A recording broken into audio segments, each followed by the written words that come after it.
નમસ્કાર, હું છું કૃપાલાલ. ખબર ગુજરાતમાં આપ સૌનું સ્વાગત છે. ભક્તિ, શક્તિ અને યુક્તિનો ત્રિવેણી સંગમ એટલે મહાબલી હનુમાનજી. કહેવાય છે કે જેમના નામ માત્રથી નકારાત્મકતા દૂર ભાગે છે અને હનુમાન ચાલીસાના પાઠથી આપણા હૃદયમાં એક સાહસનો સંચાર થાય છે. ત્યારે આજે આપણી સાથે સ્ટુડિયો પર જોડાયા છે મારુતિ મેડિકલ મંડળના રાજેશભાઈ અગ્રાવત, કે જેઓનું નામ હનુમાન ચાલીસાના પાઠ સાથે જોડાયેલું છે, કે જે પોતે અને તેનું એક મંડળ છે કે જેઓ કોઈ પણ પ્રકારની દક્ષિણા લીધા વગર સમગ્ર જામનગરમાં, આમ કહી શકાય કે કદાચ જામનગરથી પણ આગળ એવી રીતે ઘણા બધી જગ્યાએ હનુમાન ચાલીસાના પાઠની સેવા આપે છે. ત્યારે ચાલો તેમની સાથે ખાસ વાતચીત કરી અને તેમની આ ભક્તિ સફર વિશે જાણીએ. ખબર ગુજરાતમાં આપનું સ્વાગત છે રાજેશભાઈ.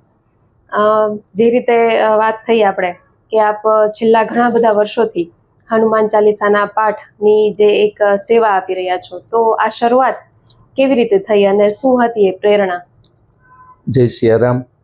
મારુતિ મેડિકલ મંડળની શરૂઆત લગભગ આશરે 30 વર્ષ પહેલાં મારા પિતાજી સ્વર્ગસ્થ રતિલાલ બાપુ આર અગ્રાવત દ્વારા ટીબી હોસ્પિટલ પાસે જામનગર ખાતે હનુમાનજીનું મંદિર છે, ત્યાં શરૂઆત મારા બાપુજીએ કરેલી. તેઓ ત્યાં હનુમાન ચાલીસા અને સુંદરકાંડનો પાઠ ગાતા હતા. સમયાંતરે ધીરે ધીરે તેમાં શ્રી સ્વર્ગસ્થ જેપી ગોસ્વામી સાહેબ, જે નર્સિંગ સ્કૂલના પ્રિન્સિપાલ, ત્યારબાદ બાબુભાઈ, પ્રવીણભાઈ સોની અને ગજેન્દ્રભાઈ અગ્રાવત, આ બધા ત્યાં ભેગા મળી હનુમાનજીને હનુમાન ચાલીસા અને સુંદરકાંડ સંભળાવતા હતા. આ મંડળની શરૂઆત ત્યાંથી શરૂઆત થઈ છે. જે રીતે વાત થઈ આપણે કે મારુતિ મેડિકલ મંડળ એવું નામ છે, તો હનુમાન ચાલીસાના પાઠ અને આ મેડિકલ મંડળ, તો એ કઈ રીતે નામ આવ્યું છે? એમાં ખાસ કરીને કે અમારા દરેક સભ્યો જે મેડિકલ વ્યવસાય સાથે જોડાયેલા છે. હું પણ આજે જામનગર જીજી હોસ્પિટલની અંદર આસિસ્ટન્ટ નર્સિંગ સુપ્રિન્ટેન્ડન્ટ તરીકે ફરજ નિભાવું છું. મંડળના જ્યાદાતર સભ્યો મેડિકલ ફિલ્ડ સાથે જોડાયેલા હતા. ખાસ કરીને અમારું એવું માનવું છે કે તનની સુરક્ષા માટે આપણે મેડિકલ સ્ટોર ઉપર જઈએ છીએ. મનની તંદુરસ્તી માટે અમારું મારુતિ મેડિકલ જામનગર તેમજ આજુબાજુના વિસ્તારોમાં ઘરે જઈને મનની તંદુરસ્તીની દવા વિના મૂલ્યે વહેંચે છે. ખૂબ સરસ.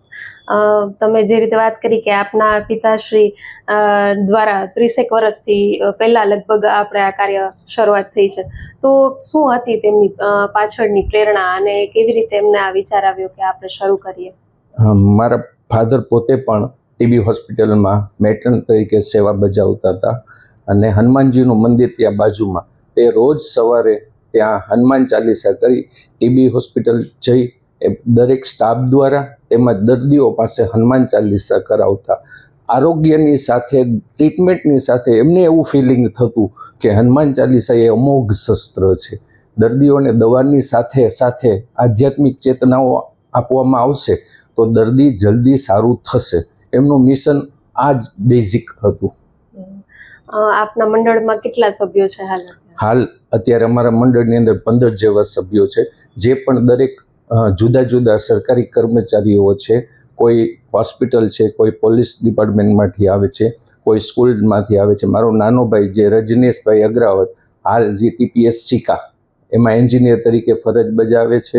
પછી પ્રકાશભાઈ રામાવત જે chief booking officer railway Gandhinagar, તેમજ અમારા વડીલ શ્રી મુરબ્બી મહેશ બાપુ, જે પણ એક બગાયત ખેતીવાડીમાંથી રિટાયર્ડ થઈ અને અમારા મંડળના હાલના મુખ્ય પાર્શ્વ ગાયક છે. અને આ રીતે અમારું મંડળ કાર્યરત છે.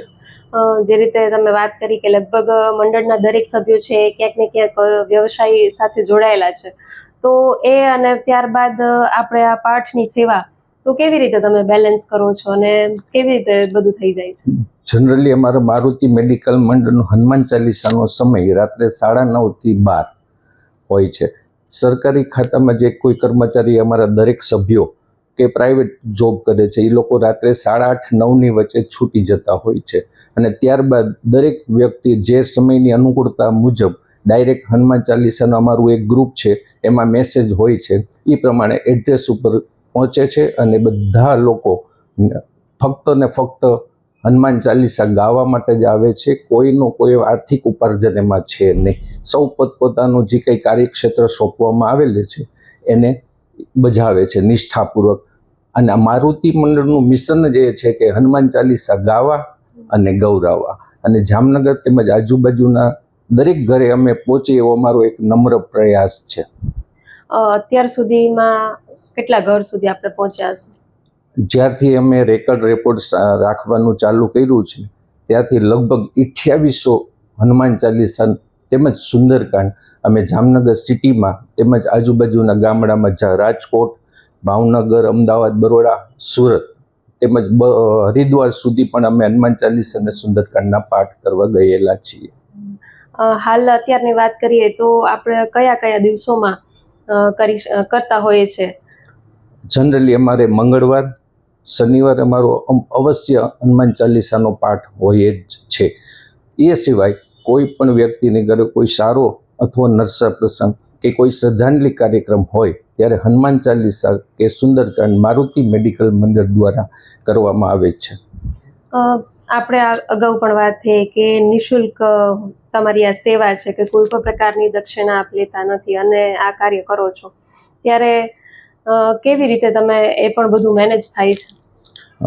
અમારે ખાસ કરીને કે બુકિંગની જવાબદારી ટોટલી હું પોતે સંભાળું છું. કોઈ પણ યજમાનનો ફોન આવે તો અમે એમની પહેલી ચોઈસની ડેટ આપીએ છીએ. ત્યારબાદ કદાચ એ ડેટ ન હોય તો અમે એમને બીજો કોઈ શનિવાર કે એમાં એડજસ્ટ કરીએ છીએ.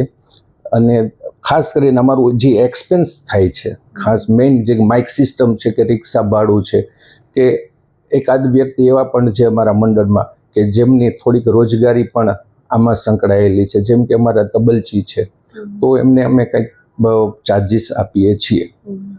અને આ રીતે અમે પ્લાન કરીએ છીએ. કોઈને પાઠનું આયોજન કરવું હોય પોતાને ત્યાં તો તમારો સંપર્ક કેવી રીતે કરી શકે?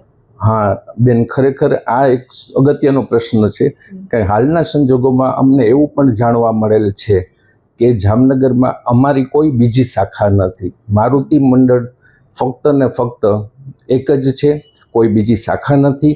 અને અમારું સંપર્ક સૂત્ર, મારું નામ રાજુભાઈ અગ્રવાલ, 9427717578. આ જ નંબર ઉપર અમે સંપર્ક સૂત્ર છે. જે રીતે વાત થઈ આપણે કે હનુમાનજી છે એ એક કલયુગના આપણે કહી શકાય કે જાગતા દેવ છે, બરોબર?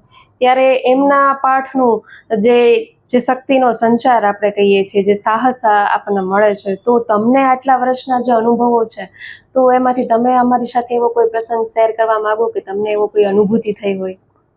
બેન, હનુમાન ચાલીસા એ સાંપ્રત સમયનું એક અમોઘ શસ્ત્ર છે. અમને અમારા મંડળના દરેક સભ્યોને ઘણા બધા એવા અનુભવ છે અને અનુભૂતિ પણ થયેલી છે. આ શબ્દોમાં હું એને વર્ણવી શકું તેમ નથી. એટલા બધા અમને પોઝિટિવ વાઇબ્રેશન મળેલા છે. ખૂબ સુંદર સેવા આપ અને આપના ગ્રુપ દ્વારા કરવામાં આવે છે. જ્યારે આપણે સામાન્ય રીતે જોતા હોઈએ છીએ કે દરેક વ્યક્તિ પોતાના પરિવારમાં અને પોતાની જોબનો ઓફિસમાં જ સમય એટલો બધો પસાર કરી નાખતો હોય છે અને જ્યારે એને સમાજ વચ્ચે જઈને ઘણી વખત સેવા કરવાનો સમય નથી મળતો, ત્યારે તમે એક ખૂબ ઉત્તમ કામ કરો છો. અને આ એક ખરેખર મોટી જવાબદારી પણ છે કે ક્યારેય કોઈનું આપણે શેડ્યુલ નક્કી કર્યું હોય તો એ દિવસોમાં આપણે અવેલેબલ રહેવું. આપણે ઘણી વખત એવું પણ થતું હોય છે કે ક્યાંક ને ક્યાંક પ્રસંગોપાત બહાર જવાનું થતું હોય, ત્યારે તમે અને તમારું આ મંડળ ખૂબ સુંદર મજાની સેવા જામનગરને આપો છો. ત્યારે અવિરત તમારી આ સેવા અને સફર આવી જ રીતે ચાલુ રહે. ખબર ગુજરાત આ તકે તમારી આ સેવાને બિરદાવી રહ્યું છે. આપ ખબર ગુજરાત સાથે જોડાયા તે બદલ આપનો ખૂબ ખૂબ આભાર. જય શ્રી રામ.